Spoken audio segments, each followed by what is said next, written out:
こんにちは。ログライゼンです。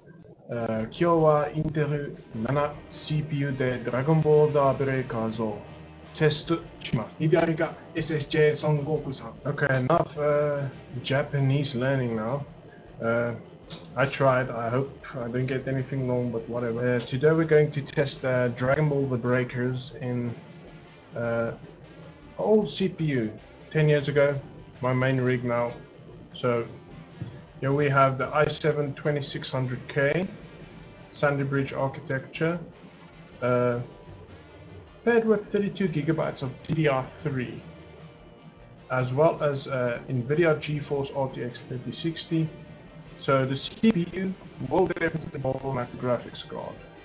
You can also see if we run a test here, stress test, you'll see it going up to 4.18 gigahertz. That's actually 4.2 gigahertz overclocked. And with a voltage usage of 1.272 volts. So yeah, let's get to testing Dragon Ball The Breakers, shall we? One thing I forgot to mention is I'm using recording software, so that's actually using a little bit of the CPU, as well as I am using OBS to record as well. And I am using NVIDIA Broadcast for the camera, but this would use the GPU more than CPU. And this test is mainly for the i7, not for the RTX 3060. Dragon Ball The Breakers. Let's see how far this old system will go. I'm mainly wanting to test the i7 more than the RTX 3060, but we can do that in a later video. But let's just try it out.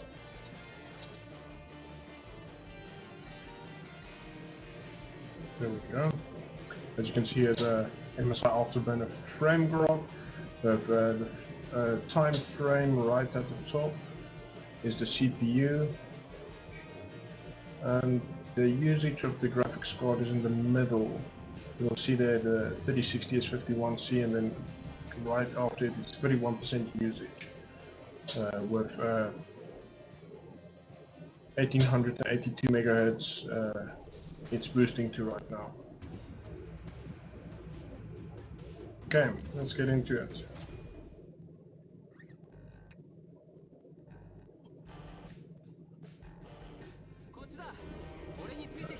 Okay, here we are. Now for settings, let's go to options, display settings. We're using full screen at 1440 by 900. This reduces the use on the graphics card as well as rendering the resolution at low. FXA anti-aliasing, and lowest settings for the rest of the stuff. So we are purely utilizing the CPU. VSync is also off, but it may still be locked to 60 FPS. But I'm not sure at this point. I don't think we can change it any further, but it doesn't seem to currently get anything above 60. So let's just see how it goes.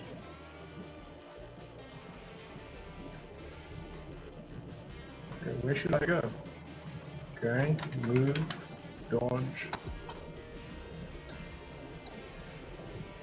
And there's a wall we should climb somewhere. Okay, there it is. Getting 50 FPS in the 50s. Not bad. No time frame spikes, well, not big ones, small ones maybe, but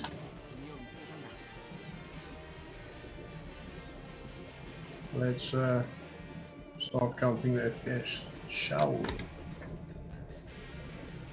Oh, quite a bad time to start, but whatever. Downtown, onegaishimasu.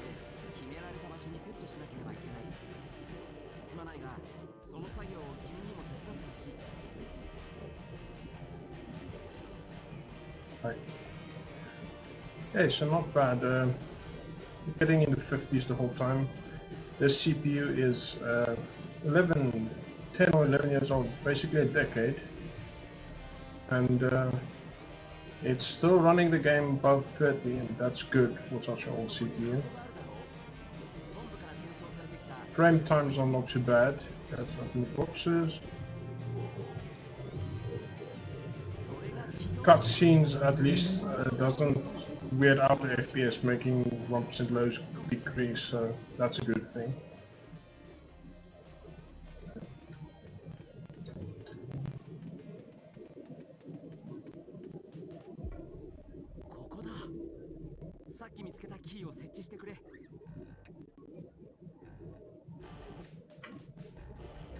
Now we sit down Paki. Average 56, 1% lows of 29, and I really don't care about 21% lows, but it's at 80. So pretty playable experience. Truly not bad. Okay, let's sell.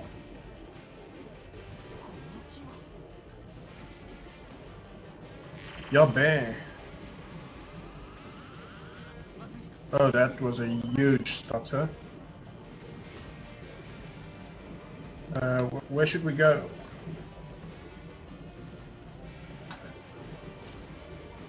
This way, I presume.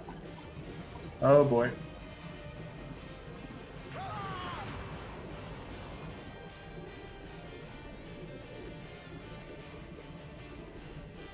This game's destruction is interesting.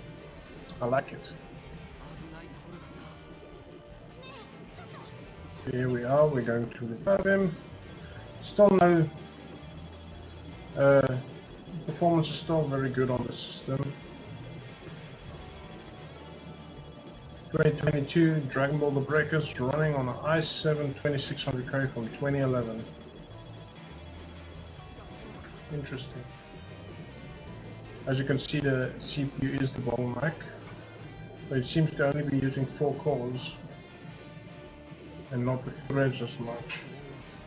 So it should be playable on most 4-core CPUs as well. It utilizes about 3 GB of VRAM. Okay, back to gameplay. Almost averaging 60 FPS still, so there's no bad occurrences.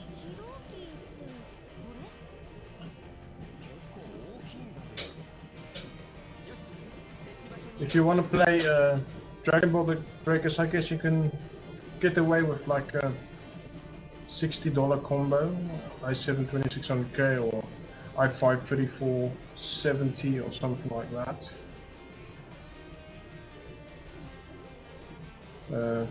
Maybe even an i5 2400 would be okay. This game doesn't seem to be requiring a lot of CPU. I'll check out the minimum specs after the testing.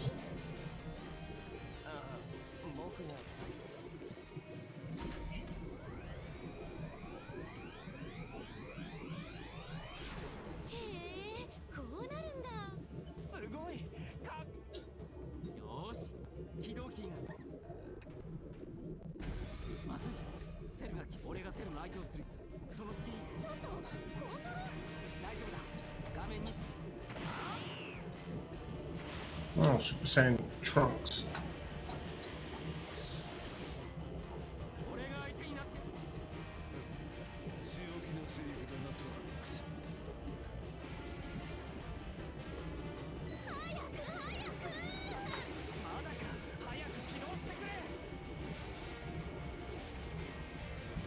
There we go, the time to start it up.